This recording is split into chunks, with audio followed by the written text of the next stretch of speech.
Assalamualaikum warahmatullahi wabarakatuh. Alhamdulillah, alhamdulillahirabbil alamin. Wassalatu wassalamu ala asrofil anbiya wal mursalin sayyidina Muhammadin wa ala alihi washabihi ajmain, amma ba'du. Pertama-tama kita panjatkan doa puja dan puji syukur kepada hadirat Allah Subhanahu wa taala yang telah melimpahkan rahmat serta hidayahnya pada pertemuan kali ini. Perkenalkan, kami dari kelompok 4 pendidikan kurikulum.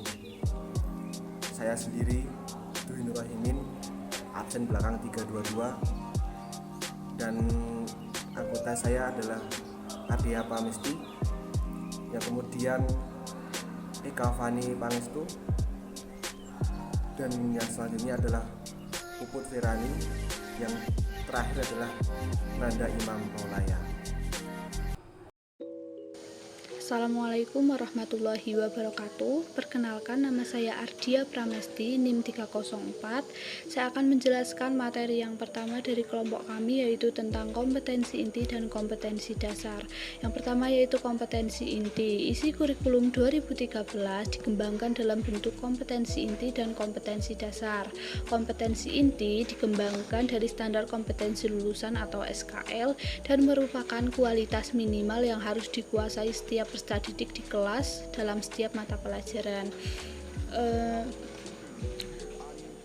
Kompetensi inti tidak memuat konten khusus mata pelajaran, tetapi konten umum yaitu fakta, konsep, prosedur, metakognitif, dan kemampuan menerapkan pengetahuan yang terkandung dalam setiap mata pelajaran. Peluasan penerapan kompetensi yang dipelajari dinyatakan dalam kompetensi inti dimulai dari lingkungan terdekat sampai ke lingkungan global. Dalam desain kurikulum 2013, kompetensi inti berfungsi sebagai pengikat bagi kompetensi dasar. Oleh karena itu, setiap kompetensi dasar yang dikembangkan harus mengacu pada kompetensi inti. Yang kedua yaitu kompetensi dasar. Kompetensi dasar atau KD adalah kemampuan untuk mencapai kompetensi inti yang harus diperoleh oleh setiap peserta didik melalui pembelajaran. Kompetensi dasar setiap mata pembelajaran dikembangkan dengan merujuk kepada kompetensi inti, dan setiap kompetensi inti memiliki kompetensi dasar yang sesuai. Dengan perkataan lain, kompetensi inti 1 memiliki kompetensi dasar yang berkaitan dengan sikap spiritual misalnya, dan yang lain-lain. Setiap kompetensi berimplikasi terhadap tuntutan proses pembelajaran dan penilaian. Hal ini bermakna bahwa pembelajaran dan penilaian pada tingkat yang sama memiliki karakteristik yang relatif sama dan memungkinkan terjadinya akselerasi belajar dalam satu tingkat kompetensi. Selain itu, untuk tingkat kompetensi yang berbeda menuntut pembelajaran dan penilaian dengan fokus dan penekanan yang berbeda pula. Semakin tinggi tingkat kompetensi, semakin kompleks intensitas pengalaman belajar peserta didik dan proses pembelajaran serta penilaian kompetensi inti dan dasar yang dimaksud di atas melalui jenjang SD atau MI di kelas 1 sampai kelas 6. Contoh dari kompetensi inti dan kompetensi dasar di kelas 1 misalnya yaitu 1. Kompetensi intinya yaitu menerima dan menjalankan pelajaran agama yang dianutnya. Lalu kompetensi dasarnya yaitu nyambung gitu loh, yaitu contohnya 1.1 terbiasa berdoa sebelum dan sesudah belajar sebagai bentuk pemahaman terhadap Quran surat Al-Fatihah. Yang kedua yaitu meyakini adanya Allah Subhanahu wa taala yang Maha Pengasih dan Maha Penyayang. Yang ketiga yaitu mensyukuri karunia dan pemberian sebagai implementasi dari pemahaman Quran surat Al-Fatihah dan surat Al-Ikhlas. Yang keempat yaitu terbiasa bersuci sebelum beribadah, dan yang Titik terakhir yaitu terbiasa membaca basmalah setiap memulai aktivitas. Mungkin itu yang bisa saya sampaikan. Materi selanjutnya akan dipresentasikan oleh. Assalamualaikum warahmatullahi wabarakatuh. Perkenalkan, nama saya Nanda Imam, NIM 298. Di sini saya akan menjelaskan bab 3 tentang desain dasar pembelajaran mata pelajaran PAI dan Budi Pekerti. A. Pengembangan standar proses. Standar proses adalah cerita mengenai pelaksanaan pembelajaran pada satuan pendidikan untuk mencapai sumber kompetensi lulusan. Standar proses dikembangkan dengan mengacu pada standar kompetensi lulusan dan standar isi yang telah ditetapkan sesuai dengan ketentuan dalam Peraturan Pemerintah Nomor 32 Tahun 2013 tentang perubahan atas Peraturan Pemerintah Nomor 19 Tahun 2005 tentang Standar Nasional Pendidikan. Yang B. Karakteristik mata pelajaran PAI dan Budi Pekerti. Karakteristik pembelajaran PAI dan Budi Pekerti pada satuan pendidikan terkait erat pada standar kompetensi lulusan dan standar isi. Standar kompetensi lulusan memberikan kerangka konseptual tentang sasaran pembelajaran yang harus dicapai. Standar isi memberikan angka konseptual tentang kegiatan belajar dan pembelajaran yang diturunkan dari tingkat kompetensi dan ruang lingkup materi, sesuai dengan standar kompetensi lulusan, pengetahuan dan keterampilan yang dielaborasi untuk satuan pendidikan. Ketiga ranah kompetensi tersebut memiliki lintasan perolehan yang berbeda. Sikap diperoleh melalui aktivitas menerima, menjalankan, menghargai, menghayati, dan mengamalkan. Pengetahuan diperoleh melalui aktivitas mengingat, memahami, menerapkan, menganalisis, dan mencipta.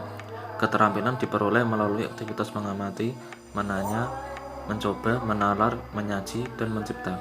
Karakteristik kompetensi beserta perbedaan lintasan perolehan turut serta memengaruhi karakteristik standar proses. Untuk memperkuat pendekatan ilmiah dan tematik internal, perlu diterapkan pembelajaran berbasis penyingkapan penelitian untuk mendorong kemampuan peserta didik menghasilkan karya konseptual, baik individual maupun kelompok. Maka sangat disarankan menggunakan pendekatan pembelajaran yang menghasilkan karya dan berbasis pemecah masalah. Yang C. Desain dasar pembelajaran PAI dan Budi Pekerti.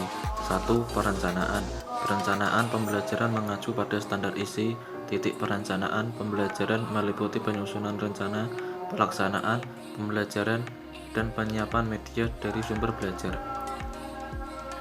Assalamualaikum warahmatullahi wabarakatuh. Perkenalkan, saya Eka Fani Pangestu, NIM 23010190274.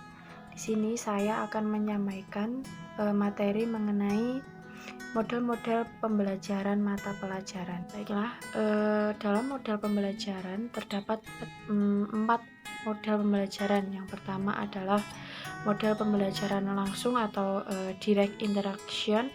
Lalu yang kedua adalah model pembelajaran kooperatif atau cooperative learning. Lalu yang ketiga adalah model pembelajaran kontekstual. Yang keempat atau yang terakhir adalah model pembelajaran berdasarkan masalah. Lalu untuk model yang pertama adalah model pembelajaran langsung atau direct instruction. Nah, direct instruction itu sendiri adalah instruksi langsung atau active learning atau juga whole class teaching. Nah, pada pembelajaran ini ditekankan pada aspek modeling, lalu penguatan, lalu juga feedback atau respon baik, lalu juga perkiraan suksesif yang akhirnya tercipta tingkah laku peserta didik yang lebih positif.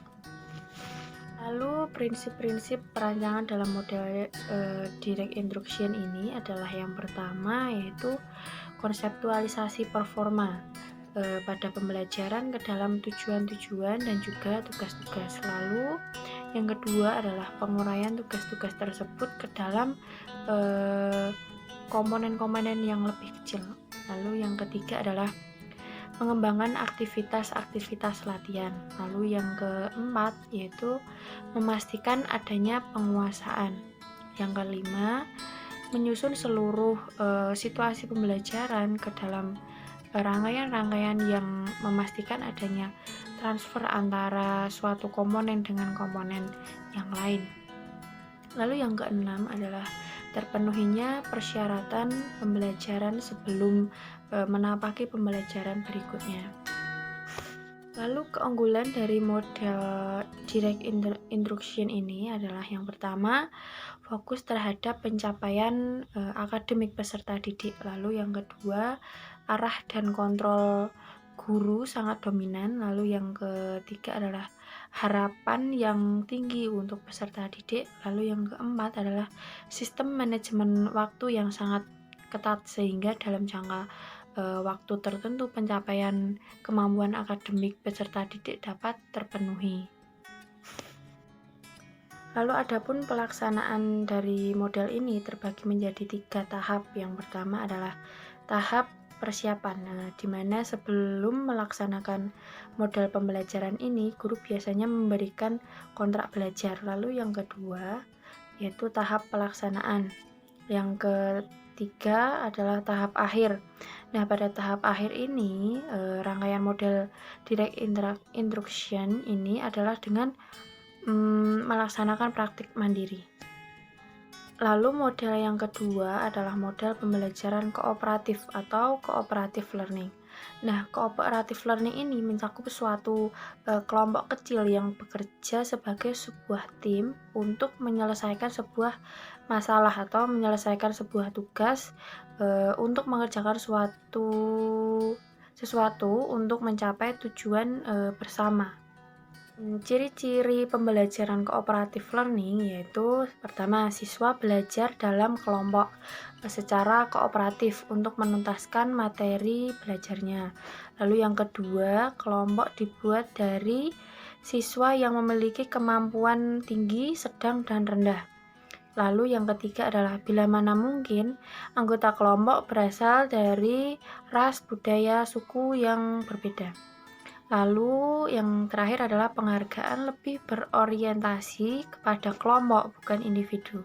Lalu tujuan pembelajaran kooperatif yang pertama adalah hasil belajar akademik. Lalu yang kedua adalah penerimaan terhadap perbedaan individu. Nah, efek penting yang kedua ini adalah penerimaan yang luas terhadap orang yang berbeda, seperti perbedaan ras, budaya, suku, sosial, lalu kemampuan dan ketidakmampuan. Yang ketiga adalah pengembangan keterampilan sosial. Pada model pembelajaran kooperatif juga bertujuan untuk mengajarkan kepada siswa keterampilan bekerja sama dan berkolaborasi. Lalu pada cooperative learning terdapat juga prinsip-prinsip pembelajaran. Nah, dalam cooperative learning ini terdapat 4 prinsip pembelajaran. Yang pertama adalah prinsip ketergantungan positif. Nah, dalam pembelajaran kelompok, keberhasilan penyelesaian tugas itu sangat bergantung kepada usaha yang dilakukan setiap anggota kelompoknya. Lalu yang kedua adalah tanggung jawab perseorangan. Nah, prinsip ini juga merupakan konsekuensi dari prinsip yang pertama. Karena keberhasilan kelompok tergantung pada semua anggotanya, maka setiap anggota kelompok mempunyai tanggung jawabnya masing-masing. Lalu yang ketiga adalah interaksi tatap muka. Pembelajaran cooperative learning ini memberikan ruang atau kesempatan yang luas kepada setiap anggota kelompok untuk bertatap muka, saling memberikan informasi, saling mengajarkan. Nah, interaksi tatap muka ini akan memberikan pengalaman yang berharga kepada setiap anggota kelompok untuk bekerja sama. Lalu yang keempat adalah partisipasi dan komunikasi. Pada pembelajaran cooperative learning ini juga melatih siswa untuk dapat memberikan partisipasinya dan komunikasinya. Kemampuan ini juga sangat penting sebagai bekal mereka dalam kehidupan bermasyarakat kelak. Oleh karena itu, sebelum melakukan pembelajaran ini, guru perlu membekali siswa dengan kemampuan berkomunikasi. Lalu model yang ketiga adalah model pembelajaran kontekstual. Nah, pada pembelajaran kontekstual adalah konsep belajar di mana guru menghadirkan dunia nyata dalam kelas dan mendorong siswa membuat hubungan antara pengetahuan yang dimiliki dengan penerapannya dalam kehidupan mereka sehari-hari. Sementara siswa meroleh pengetahuan dan keterampilan dari konteks yang terbatas sedikit demi sedikit dan dari proses pengonstruksian diri mereka sebagai bekal untuk memecahkan masalah dalam kehidupan sebagai anggota masyarakat. Lalu komponen pembelajaran kontekstual. Nah, dalam pembelajaran kontekstual terdapat 7 pokok yang harus dikembangkan oleh guru, yaitu yang pertama adalah konstruktivisme. Nah, konstruktivisme itu adalah proses membangun dan menyusun pengetahuan baru dalam struktur kognitif siswa berdasarkan pengalaman. Lalu yang kedua adalah inquiry. Inquiry artinya proses pembelajaran yang berdasarkan pada pencarian dan penemuan melalui proses berpikir sistematis. Lalu yang ketiga adalah bertanya atau questioning. Lalu yang keempat adalah masyarakat belajar atau learning community. Nah, penerapan asas belajar dapat dilakukan dengan menerapkan pembelajaran melalui kelompok belajar. Lalu pemodelan atau modeling. Nah, pemodelan ini adalah proses pembelajaran dengan memperagakan sesuatu sebagai contoh yang dapat ditiru oleh siswa. Lalu yang berikutnya adalah refleksi atau reflection, yaitu melakukan proses refleksi atau pengalaman belajar itu akan dimasukkan ke dalam struktur kognitif siswa yang pada akhirnya akan menjadi bagian dari pengetahuan yang dimilikinya. Lalu penilaian nyata atau authentic assessment. Nah, ini adalah proses yang dilakukan guru untuk mengumpulkan informasi tentang perkembangan belajar yang akan dilakukan siswa. Lalu yang terakhir atau yang ketujuh adalah strategi pembelajaran kontekstual. Berdasarkan pemahaman karakteristik dan juga komponen pendekatan kontekstual, lalu beberapa strategi pengajaran yang dapat dikembangkan oleh guru melalui pembelajaran ini. Model yang keempat adalah model pembelajaran berdasarkan masalah. Nah, model ini adalah suatu metode yang diajarkan dengan melihat fakta yang berkembang atau berdasarkan masalah yang akan kemudian dilakukan diskusi dan pemecahan masalah tersebut. Model ini yang pertama adalah membantu siswa mengembangkan keterampilan berpikir dan juga keterampilan memecahkan masalah. Yang kedua adalah belajar menjadi peranan sebagai orang dewasa. Yang ketiga adalah belajar mandiri. Lalu pelaksanaan model pembelajaran berdasarkan masalah sebagai berikut. Nah, yang pertama adalah penetapan tujuan guru, mendeskripsikan tujuan model pembelajaran masalah. Lalu yang kedua yaitu merancang situasi masalah guru, merumuskan masalah yang akan dipelajari atau diselidiki siswa. Nah, masalah tersebut harus otentik dan juga bermakna bagi siswa. Yang selanjutnya adalah sumber belajar tambahan. Sumber yang pertama adalah pesan, informasi bahas sebagai bentuk informasi, bahan ajaran, cerita rakyat, dongeng, dan hikayah lainnya. Sumber yang kedua adalah dari orang. Dalam bentuk orang itu adalah guru, instruktur, siswa, ahli, dan narasumber lainnya. Untuk yang ketiga adalah bahan. Bahan itu bisa buku, transparasi, film, challenge, gambar, dan grafik. Yang keempat adalah alat sebagai pelengkap, yaitu adalah perangkat keras, komputer, radio, televisi, VCD, DVD, atau yang lainnya. Yang kelima adalah pendekatan atau model atau teknis diskusi seminar, bisa pemecahan masalah, simulasi, permainan, dan sarasehan. Yang keenam dan yang terakhir adalah lingkungan, itu dalam bentuk ruang kelas, studio, perpustakaan, aula, teman sebayanya atau teman lingkungannya, kebun, di pasar, atau di toko, dan yang lainnya. Ini ada 6 dari sumber belajar tambahan, yaitu yang pertama adalah pesan. Dalam pesan ini dalam bentuk informasi, bahan ajaran, juga bisa sebagai cerita rakyat, dongeng, hikayah, dan lainnya. Sumber yang kedua adalah orang. Dalam orang ini bisa dalam bentuk guru, instruktur, siswa, ahli, narasumber, atau tokoh-tokoh masyarakat. Dan sumber yang ketiga adalah bahan. Bahan ini dalam bentuk buku, transparasi, film, silent, gambar, grafik yang dirancang untuk pembelajaran relatif. Sumber yang keempat adalah alat pelengkap, yaitu sebagai perangkat keras seperti seminar, pemecahan masalah. Saya Ferani, ini belakang 302. Kali ini saya akan melanjutkan bab kelima, yaitu budaya belajar yang dikembangkan. Kebudayaan diartikan sebagai keseluruhan pengetahuan manusia sebagai makhluk sosial budaya yang digunakan untuk memahami dan menginterpretasikan pengalaman, lingkungan yang menjadi kerangka landasan untuk menciptakan dan mendorong terwujudnya kelakuan. Budaya belajar dapat dipandang sebagai strategi adaptasi yang berupa model-model pengetahuan belajar yang mencakup serangkaian aturan, petunjuk, strategi yang dimiliki dan digunakan oleh individu pembelajar untuk menyesuaikan diri dengan lingkungannya. Kebudayaan belajar yang dikembangkan di sekolah harus berintegrasi dengan kegiatan intrakurikuler, kurikuler, dan ekstrakurikuler.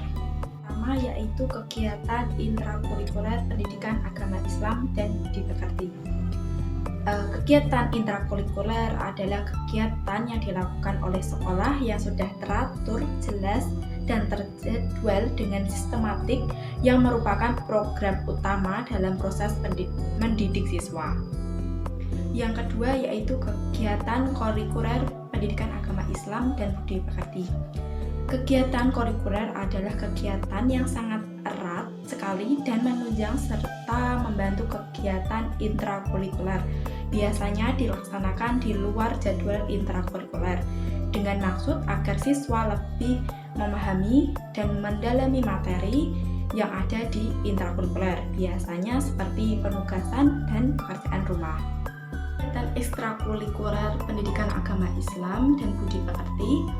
Kegiatan ekstrakurikuler adalah kegiatan pendidikan di luar mata pelajaran yang sudah terstruktur dan terjadwal. Adapun kegiatan ekstrakurikuler pendidikan agama Islam adalah pembelajaran pendidikan agama Islam yang dilakukan di luar jam pembelajaran intrakurikuler. Adapun tujuan ekstrakurikuler pendidikan agama Islam di sekolah adalah untuk pendalaman atau untuk pengayaan materi pendidikan agama Islam. Yang kedua, untuk penguatan, yaitu peningkatan keimanan dan ketakwaan. Yang ketiga, yaitu pembiasaan atau disebut dengan pengalaman dan pemberdayaan ajaran agama Islam. Sedangkan untuk metode ekstrakurikuler pendidikan agama Islam di antaranya yaitu seperti simulasi, sosiodharma, dan latihan, dan lainnya. Untuk bab 6 adalah guru sebagai pengembang kultur di sekolah. Salah satu faktor penentu keberhasilan penyelenggaraan proses pendidikan adalah kultur yang dibangun dengan baik. Kultur di sekolah yang baik diharapkan akan berhasil meningkatkan mutu pendidikan yang tidak hanya memiliki akademik, namun sekaligus bernilai efektif. Kultur sekolah yang baik dapat menampilkan figur dan sosok guru sebagai multifungsi dan keteladanan. Bentuk kerjasama yang dikembangkan di sekolah diantaranya yaitu yang pertama yaitu adanya hubungan baik dan harmonis antara guru mata pelajaran pendidikan agama Islam dengan guru mata pelajaran yang lain. Yang kedua yaitu hubungan antara guru dengan siswa. Hubungan ini seperti guru lebih berinteraksi dan berkomunikasi baik antara siswa. Yang ketiga yaitu guru dengan orang tua. Hubungan antara guru dengan orang tua dapat menunjang aktivitas belajar siswa. Yang keempat yaitu guru dengan masyarakat, yaitu dengan mengikuti dan mensertakan guru dalam kegiatan masyarakat dan berpartisipasi warga sekolah dalam kegiatan masyarakat sekitar.